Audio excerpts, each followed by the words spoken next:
Hello everyone and welcome to this video. Quite a couple of you have asked me if I could show you how to set up an aircraft correctly in the My Fleets dialog in SimBrief. So let's do this with the example of the PMDG 737. So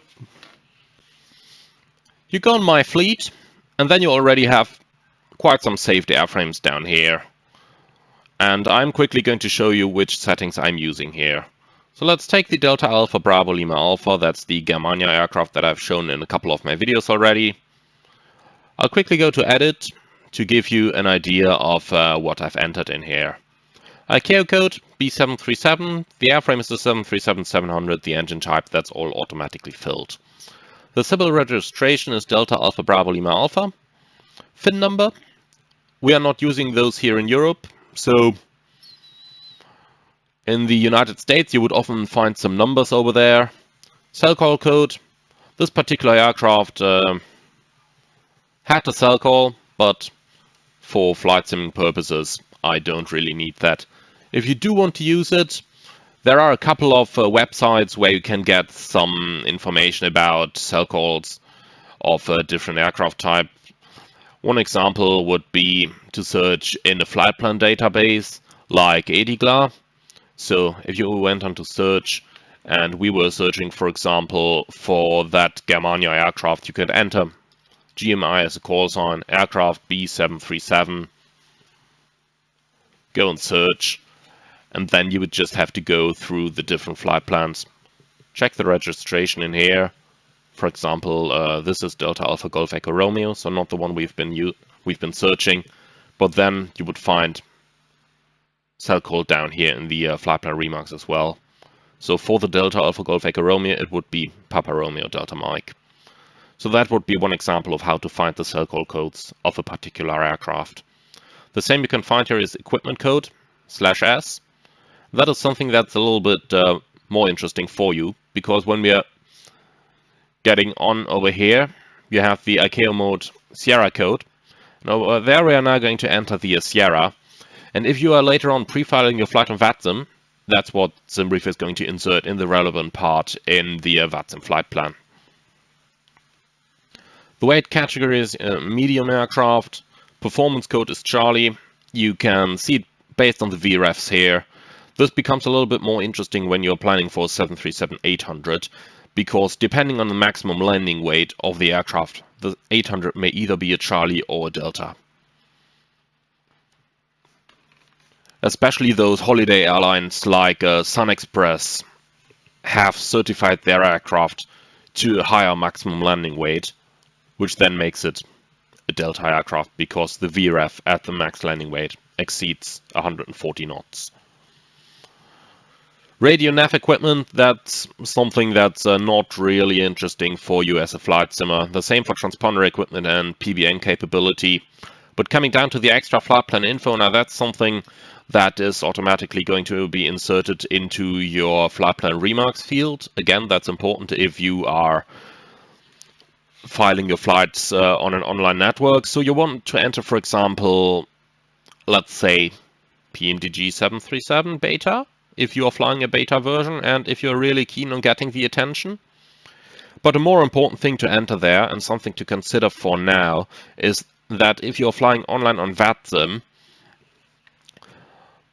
there used to be a problem with the controller clients and Microsoft Flight Simulator not being able to read the altitude correctly. And then what happened was that air traffic control saw you at different altitudes than you were actually flying inside your simulator. That was a general Microsoft Flight Simulator problem. I'm not quite sure if it's fixed already, but at least I haven't heard air traffic control complain anymore in the last couple of weeks. But if you would run into continuous issues like air traffic control sees you at wrong altitudes, then you could, for example, enter here Microsoft Flight Simulator altitude issue to be expected. And that is then going to be included in any flight plan that you file using that particular aircraft. So that's what you can use this field for. Maximum passengers in the PMDG 737 single class layout, it's 148. In the two-class layout, it's 128 if I'm not totally mistaken right now. Weight units, you decide if you want kilograms or pounds. Now, pounds is mostly used in the United States, kilograms in the rest of the world. Operating empty weight, 38156 is the value that I've got out of the aircraft's configuration file. You can just copy paste it from here. However, I have to add that when I'm doing my flight planning at the moment, I usually end up in the simulator with about 200 to 300 kilograms more weight.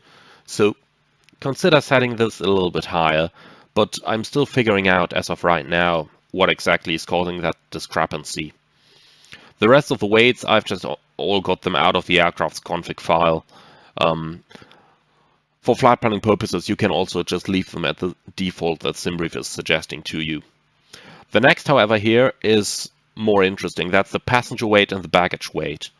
Now, the PMDG is planning at 86 kilograms per passenger, and the baggage weight is the weight of every single bag that a passenger is carrying on board. So let's say you set this to, for example, 13 kilos, which is the default number that my airline is assuming for a bag that's being loaded into the hold. Then, for every passenger you load, you would also get an additional 13 kilos of baggage into your holds. Now you will think, well, that's a good thing, so why not just use that? The answer is that in the modern airlines world, not every passenger is actually carrying a hold bag. Many are just traveling with hand luggage. And for that reason, I'm setting the baggage weight to 0 so that the number of passengers I'm inputting in my SimBrief flight plan is only determining the weight that the passengers and their hand luggage are bringing on board. And then I use the cargo field in the SimBrief flight planning options in order to load the baggage weight. Now, if you're flying a holiday flight, such as from Germany to Spain, then chances are that, say, 2/3, maybe, at least in my airline, of your passengers will be carrying bags. So then you can just determine the freight weight by your own by multiplying the number of passengers times 0.66 to get to that third of passengers, and then multiplied with 13 kilos in order to get the weight of the bags that you would expect from those passengers. That's what I'm personally doing to get the zero fuel weights calculated by the SimBrief system a little bit closer to those that our actual operation is calculating in real life. Default cost index. I can recommend you to just Google for a cost index database. There is a great document by Toga Projects with a cost index database, and they collected information from all sources in the internet to come up to find the cost indexes used by various airlines around the world. So if you have an aircraft like this one, Delta Alpha Bravo Lima Alpha, an aircraft operated by Germania Airlines, and the database told me that they are by default using a cost index of 12. The next thing here is the fuel factor. That is something to consider if you are experiencing differences in the amount of fuel on board on your flights compared to the previously calculated SimBrief fuel. So when you're doing regular fuel checks in flight and you notice that the amount of fuel you have is, for example, constantly increasing above the SimBrief planned rate, then you could calculate your fuel factor and say, for example, that my aircraft in the simulator is burning 1% more fuel than my SimBrief profile tells me. Then you could just change this to +1, for example.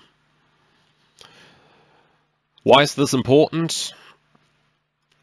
Over my past 12 years-ish that I've been doing a flight simming, calculating operational flight plans and so on, I did actually come across some aircraft that had a 20% difference in fuel usage.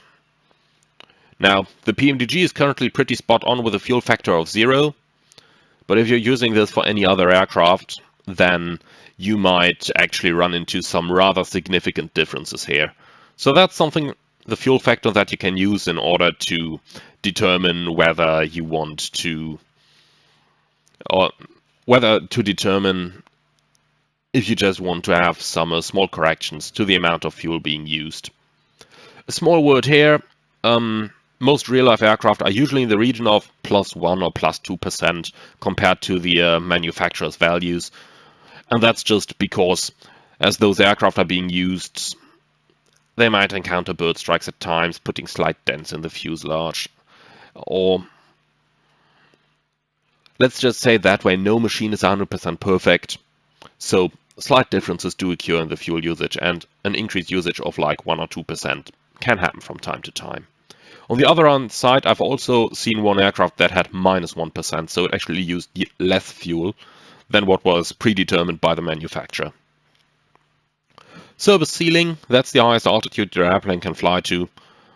Now, why can you even change this in SimBrief? That's because some aircraft or some manufacturers are actually certifying different ceilings. For example, the Dash 8 Q400 by default can go up to a service ceiling of flight level 250, but there is an additional oxygen system available that enables it to climb to flight level 270, therefore enabling operators to use high-level routes in Europe.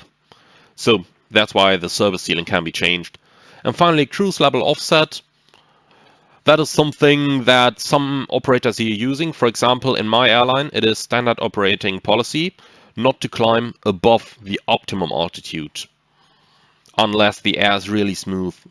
But we generally want to stay at or below the optimum altitude, even though the maximum might enable us to climb a little bit higher.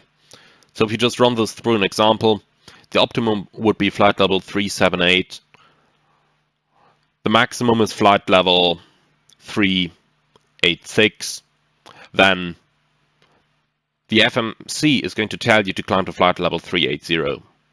But if the operator says we don't want to exceed the optimum, you can set your cruise level offset down a little bit, and then SimBrief is going to take that optimum level that they've determined for the flight and is going to choose a lower cruise level compared to the optimum. And that's pretty much all that I'm doing in order to plan my flights. Alright, so this concludes our PMDG fleet planning tutorial. I would like to thank you very much for listening. Hope that you found this useful information. Please leave me some comments below what you are doing different and if you think that any of my procedures could use some adjustments. Thank you very much, and I'm looking forward to see you all on the next one.